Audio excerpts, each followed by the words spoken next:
Dear listeners, a new day and a new story to discuss. Today, I'm going to tell you a story that interests me. Listen and write down what you think about this situation. I'm interested in your opinions. The morning broke like any other, draped in the silence of our shared routine.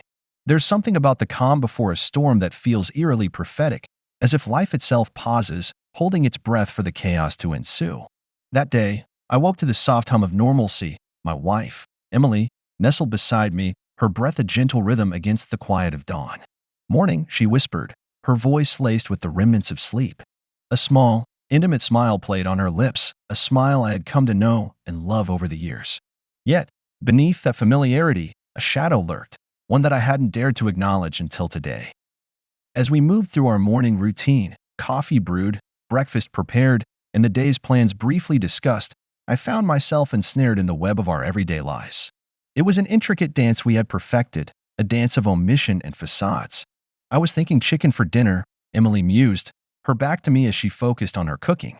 Sounds good, I replied, my mind far from the mundanities of meal planning. Instead, I was preoccupied with a gnawing suspicion, a betrayal that lay hidden beneath the veneer of our domestic bliss. It wasn't until I was halfway to the office that my phone rang, a call from my boss, Mark, summoning me for an urgent meeting. The tension in his voice set my nerves on edge. Little did I know, this was the moment my carefully constructed world would begin to crumble. Mark's news was a bombshell. There was trouble, all right, but not of the corporate kind. It was personal, a sordid affair that entangled not just colleagues, but my own wife, Emily. The details were sordid, the kind of scandal you'd expect in trashy novels, not in your own life. My colleague, Jack, caught in a compromising position with Emily, had set off a chain of events that would ultimately lead to my unraveling. I tried to call Emily, to confront her, to hear her voice tremble with the weight of her secrets. But she was unreachable, ensconced in a meeting, or so her secretary claimed. That lie was the first crack in the dam, the beginning of an inevitable flood. Returning home, the evidence was as clear as it was damning.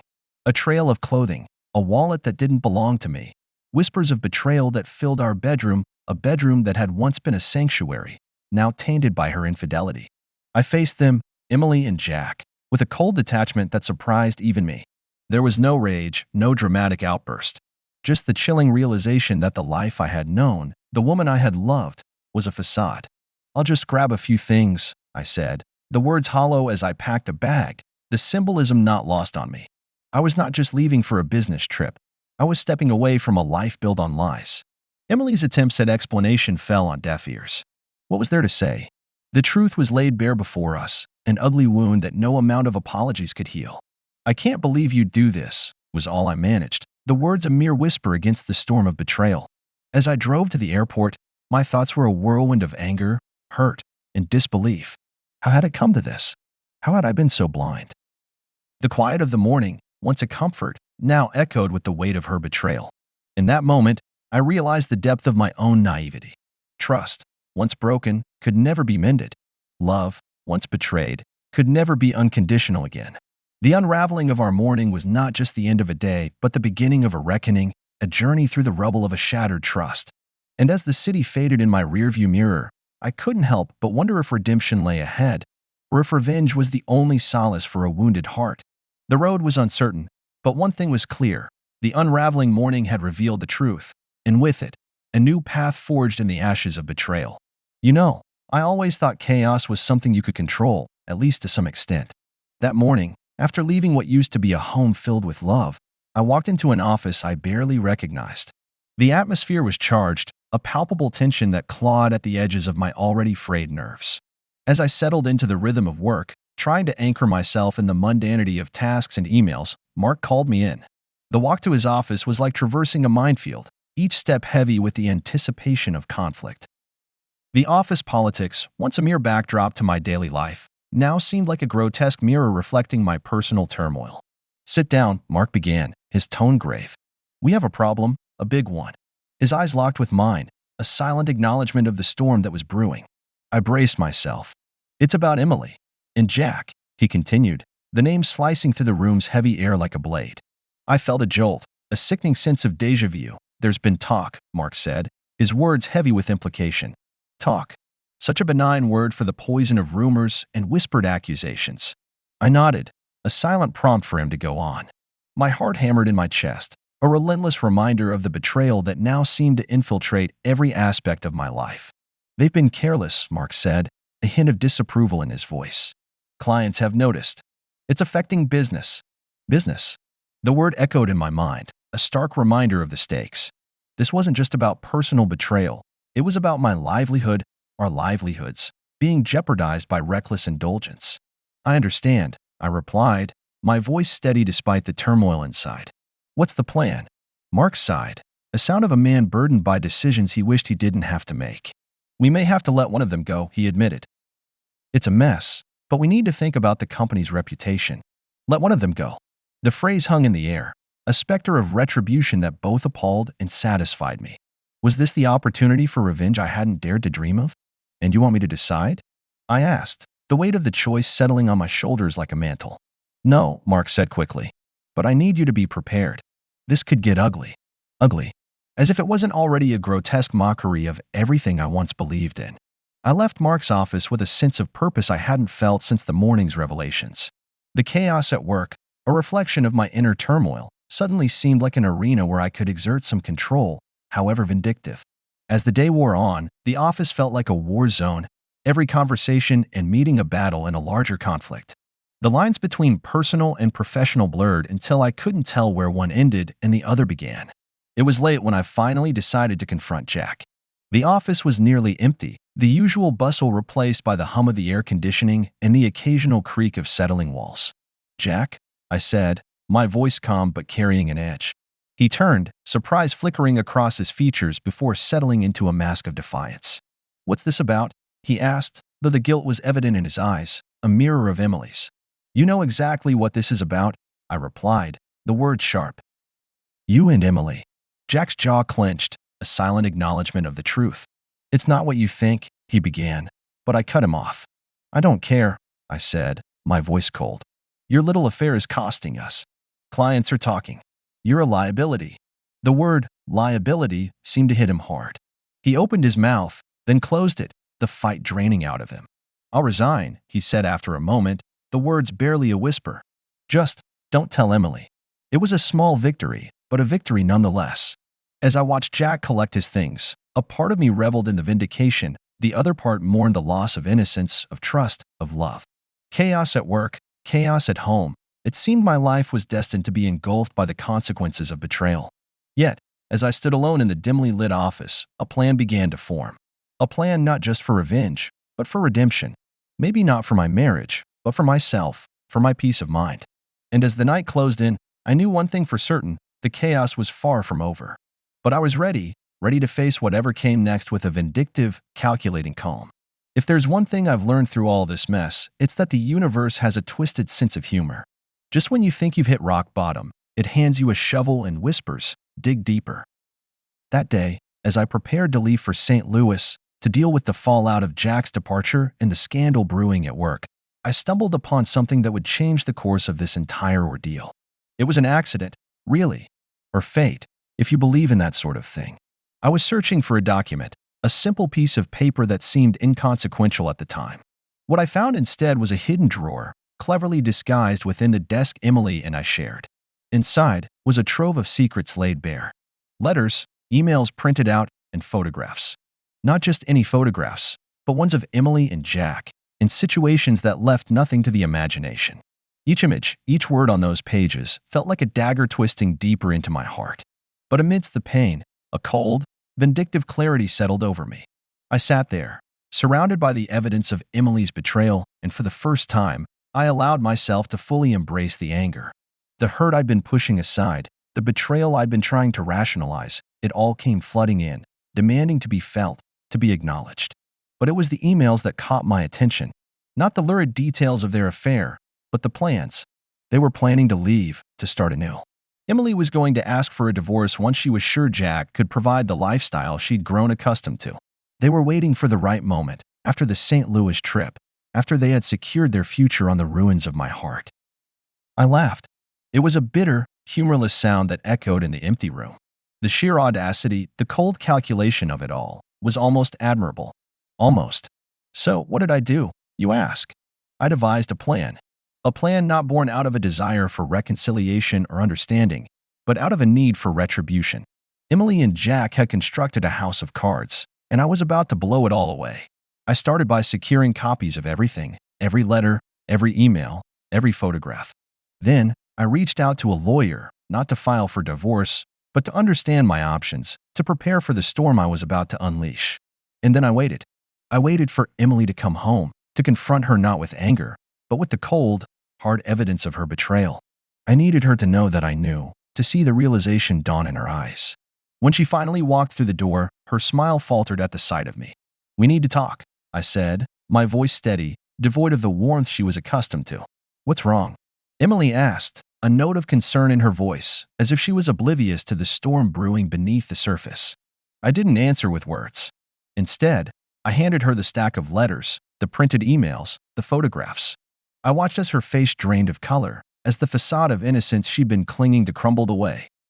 "Where did you find these?" she whispered, her voice barely audible. "That doesn't matter," I replied. "What matters is what you're going to do now." I outlined my terms, clear and uncompromising. There would be no messy divorce, no public scandal.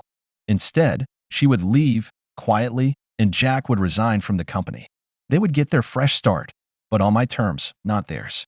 The conversation that followed was a blur of tears, pleas for forgiveness, and attempts at justification. But I was beyond all that. I was operating on a level of detachment that surprised even me. In the end, Emily agreed. She had no choice, really.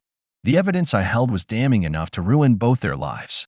And as much as I wanted to hurt them, to make them pay for the pain they caused me, I also wanted to be free. Free from the lies, the betrayal, the love that had turned to poison. So, there you have it. The discovery that changed everything. It's funny, isn't it? How a single moment, a chance finding, can alter the course of your life. As I sit here now, alone in the silence of what used to be our home, I can't help but wonder if this is what victory feels like. It's a hollow feeling, one that offers little in the way of comfort. But it's a start. A start towards healing, towards rebuilding, towards finding a semblance of peace amidst the chaos. And maybe, just maybe, that's enough. The silence that followed Emily's departure was deafening. It was as if the house itself was holding its breath, waiting for the storm to pass. But the storm inside me showed no signs of abating. It raged on, fueled by betrayal and a thirst for retribution that had, up until now, been satisfied. But at what cost? I sat in the darkness, the only light coming from the street lamps outside, casting shadows that seemed to mock my solitude. It was in this quiet, in the aftermath of confrontation, that reflection found me. Reflection, with its merciless clarity and unwelcome truths. I had imagined this moment countless times. Rehearsed it in my mind, each scenario ending with Emily's remorse and my righteous anger. But reality, as is often the case, refused to adhere to the script I had written. There was no satisfaction in her defeat, no peace in her submission, only emptiness. The truth is, I had lost more than just a wife. I had lost a part of myself, a part that believed in love, in trust, in the promise of forever. And as much as I wanted to blame Emily, to lay all the sins at her doorstep, I knew that wasn't entirely fair. Had I been blind to the signs? Too wrapped up in my own world to see the cracks forming in ours? These questions haunted me, their answers elusive, hiding in the shadows of my own doubts and insecurities. It was then, in the silence of reflection, that the doorbell rang, a discordant sound that shattered my solitude. I hesitated, half expecting to find Emily on the other side, begging for forgiveness. But when I opened the door, it was Jack standing there, his presence a physical manifestation of the betrayal that had upended my life. "We need to talk," Jack said, his voice devoid of its usual confidence. I could have turned him away, could have closed the door in his face. But something, perhaps a desire for closure, or maybe just morbid curiosity, compelled me to let him in. The conversation that followed was tense, fraught with the emotions of men who had loved the same woman and lost. Jack confessed, his words a mixture of regret and self-justification. He spoke of love, of a connection with Emily that he couldn't deny. But as he talked, I realized something: his love was no more pure than my desire for revenge. Both were tainted, corrupted by selfishness and deceit. It meant something, Jack insisted, his eyes searching mine for understanding, for absolution I couldn't give. "Did it?" I asked, my voice cold. "Or was it just an escape? A way to avoid facing the problems in your own life?" Jack had no answer to that, and in his silence, I found mine. The confrontation with Jack, much like the one with Emily, left me more adrift than before. There was no clarity in their apologies, no resolution in their departure. Only more questions, more doubts. I realized then that forgiveness wasn't something I could grant out of spite or use as a weapon. It was a journey, one that required facing the pain, acknowledging the part one played in our collective downfall. In the quiet that followed Jack's departure, I was left to confront the hardest truth of all, that forgiveness, true forgiveness, had to start with me. With forgiving myself for not being the partner I should have been, for not seeing the signs, for allowing my hurt to dictate my actions. It's a humbling thing, reflection. It strips away the layers of anger and blame, leaving you exposed to the harsh light of reality. And in that light, I saw the path forward. Not one paved with revenge, but with understanding. With the knowledge that while I couldn't change the past, I could influence the future. So, as I sit here, sharing my story, I want you to know that this isn't a tale of vindication or of righteous anger. It's a confession of my own failings, a testament to the complexity of love and betrayal, and a reminder that redemption is a journey, not a destination. And while the road ahead is uncertain, I take the first steps not with vindictiveness, but with the hope of finding peace. Peace within myself, and for the love that was lost. There's a moment, right before you enact the plan you've meticulously crafted, where doubt creeps in. Not about whether you can, but whether you should. That moment passed quickly for me, swallowed by the darker need for revenge and reckoning. By then, I was too far gone, driven by a vindictive urge that demanded satisfaction. You see, revenge is a strange companion. It whispers sweet nothings of justice and retribution, promising peace once the deed is done. But it's a liar. I knew that, yet I couldn't resist its call. After Jack's visit, something in me had shifted. The confrontation hadn't brought the closure I'd hoped for. Instead, it fanned the flames of my wrath. I was no longer content with the passive victory of ensuring their departure. No, I wanted them to feel the depth of my betrayal, to understand the pain they had inflicted. So, I set my plan into motion. I started with the company. A few discreet inquiries, a couple of well-placed hints about Jack's indiscretions, and soon, the rumor mill churned out stories that painted him not as a victim, but as a pariah. It wasn't hard. The corporate world thrives on scandal, and Jack's fall from grace was spectacular. But that was just the beginning. With Emily, it was personal. I wanted her to realize the magnitude of her mistake, to look back on what we had and mourn its loss. So, I took to social media, a battlefield where perceptions are reality. A few anonymous posts here, some leaked photos there, and her reputation began to crumble. It was a slow poison, one that ate away at the facade of her new life with Jack. I watched from the shadows as their world unraveled. It was satisfying, in a way, to see the fear and desperation in their eyes when they realized how far-reaching my influence was. But as the days turned to weeks, that satisfaction dimmed, replaced by a hollow emptiness. One evening, I found myself outside a bar we used to frequent, a place that held memories of better times. Inside, I saw them, Emily and Jack, clinging to each other amidst the whispers and stares. They were united, yes, but broken, isolated.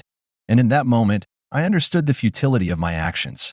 Revenge had promised me closure, a sense of victory over those who had wronged me. But as I stood there, a silent observer to their downfall, I felt no triumph, only loss. I returned home that night to an empty house, a house that once rang with laughter and love. And I allowed myself to truly grieve for my marriage, for the love I'd lost, and for the man I'd become in its wake. The reckoning came not with their destruction, but with my own.